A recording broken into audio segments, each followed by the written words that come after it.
Hello everyone and welcome back to another Doctor Who action figure review. In today's video I'm taking a look at this, which is the brand new 8th Doctor collector figure set, which is available right now in B&M stores. So without further ado, I'm going to move these figures out of the way and we'll, as ever, start off by taking a look at the packaging, which, if you've seen any of the recent 3-pack figures, you know what to expect. Doctor Who logo, TARDIS, the 8th Doctor collector figure set, limited edition, 5.5-inch collector series. Down to the back, you've got a bio of the 8th Doctor and then bios on each of the 3 costumes. Not a lot else to say about the packaging, it's really nice. And yeah, that's that really. Moving the packaging out of the way, we're going to kick off by looking at the TV movie 8th Doctor, which is a really nice revision of the original figure, which was released way back in 2010 in the 11 Doctors set. And you can see just how much different the new figure is compared to the original. You can see that the main differences come in the paint apps. On the torso, we now have more of a gold colour for the cravat than the original grey. The new one is far more accurate in my opinion.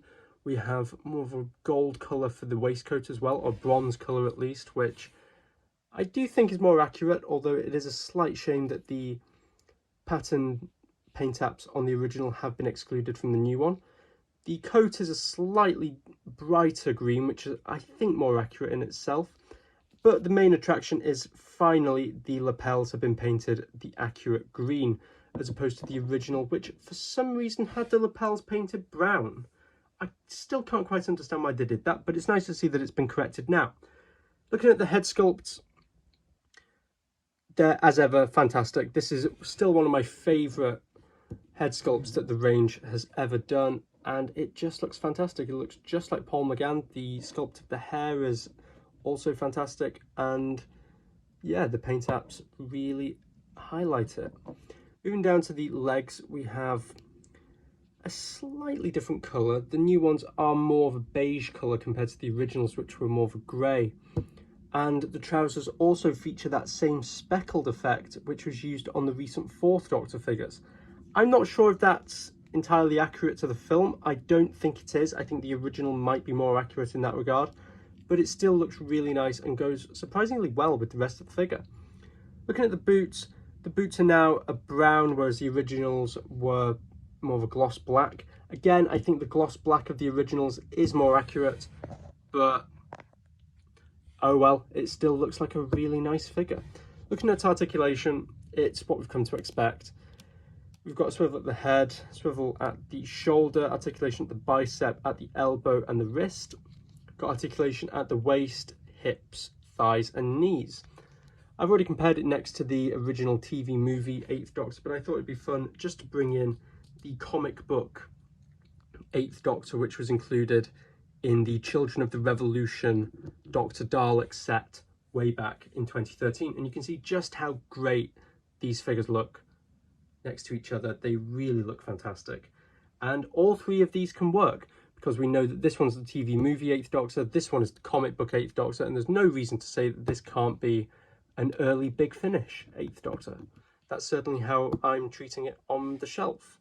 So that's the TV movie 8th Doctor out of the way. Next up, we'll look at the Dark Eyes or Big Finish 8th Doctor.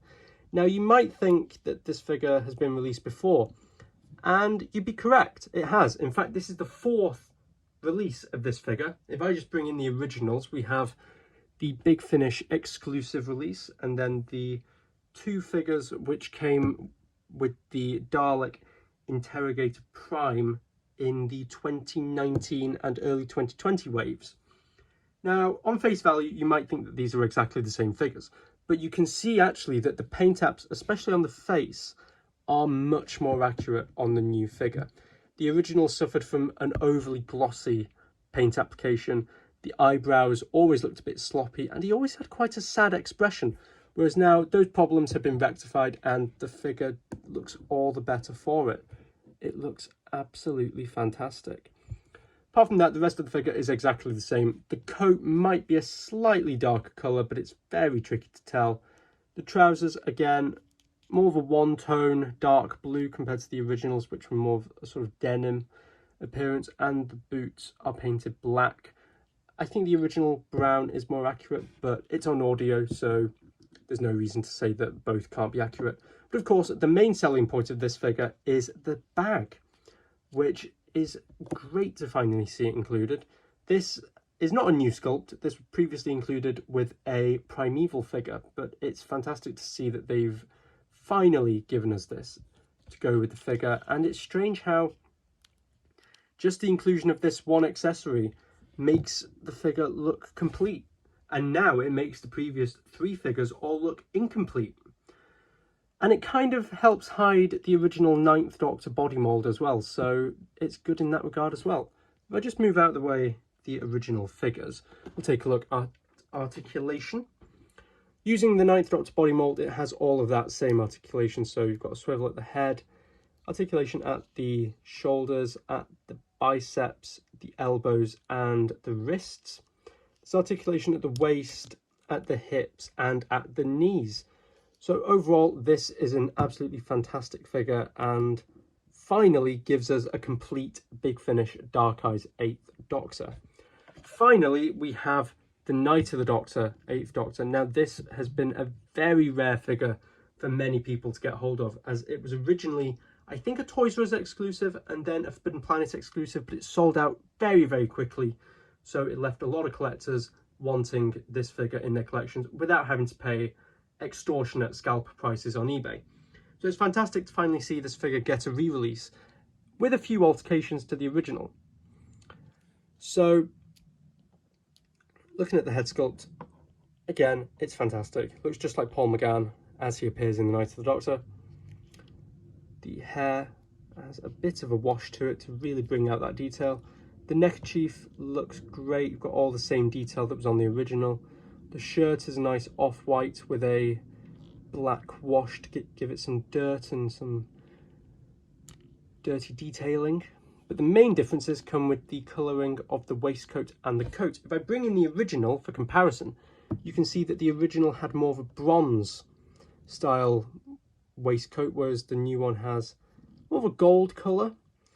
I'm not sure which is more accurate, that's up for debate. Part of me thinks that the original is more accurate, but then part of me also thinks that the new one is more accurate. So, but both look great. But of course, as many of you can probably tell, the main difference is the colouring of the coat. Now, the original was a much more vibrant green colour, whereas the new one is a much darker green. In fact, it looks almost blue on camera. So I guess you could say that this is a Time Lord Victorious version of the 8th Doctor. But yeah, again, I'm not sure which is more accurate. That's up for debate. Again, part of me thinks that the original might be more accurate, but it's a very dark mini episode, so who knows, maybe the new one is more accurate. Moving down, you've got the trousers, which are a slightly lighter colour compared to the originals.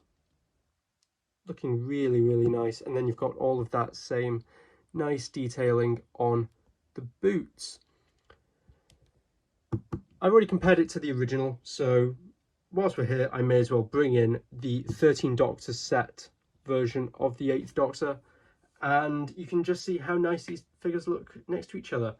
Like I say, I think I do prefer the original just for Night of the Doctor display, only because we have the battle damaged 8th Doctor in that same coat and waistcoat as the original, and to instead have this one be the primary Night of the Doctor figure kind of messes up the continuity with these two. But the Time War is a long period in time. There's nothing to say that the 8th Doctor can't have more than one waistcoat and more than one coat. So again, this one just has just as much right to be on the shelf as any other audio figure. So taking a look at articulation, this has probably the most amount of articulation ever seen on a Doctor Who figure. We've got a swivel at the head, ball jointed shoulders, swivel at the bicep, hinge at the elbow and articulation at the wrists. We've got a swivel at the waist, articulation at the hips, articulation at the thighs, although mine is very stiff. You've got a hinge at the knee and a swivel at the boot. So there we have it. The articulation on this one is incredible. So there we go. There is the 8th Doctor set. There's not really a great deal to say about this set. It's a lot of slightly repaints and revisions on original figures, But if you missed out on any of those original figures, you've got yourself a bargain here. At $21.99, this is a fantastic value for money set, as it brings 3 now very scarce figures back into circulation. And if you're a collector that's been collecting for a while and already owns these figures, you're getting something new into your collection as well. So there's something for everyone. My one criticism is that I would have wished that they could have included some sonic screwdrivers into this set, especially for the TV movie and Night of the Doctor figures, as we know that the molds for those exist. Getting a sonic screwdriver for the Dark Eyes figure, I can understand why we didn't get that, because it would have required new tooling. But that's just a small criticism against what is, again, a very solid set. So thank you very much for watching. That's been my review. Overall, I would highly recommend it. And yeah, this has overall been a very solid wave of action figures. It's not given us too much new, but what it has given us is some much needed updates on original figures, and brought some very rare figures back into collectors' hands. So that's fantastic. So thank you very much for watching, and I hope to see you next time. I'm not sure what my next video is going to be, but might be a new action figure, might be my review of the Power of the Doctor. I'm not entirely sure yet. So whatever it shall be, I shall see you then. So thank you very much for watching, and I will see you next time.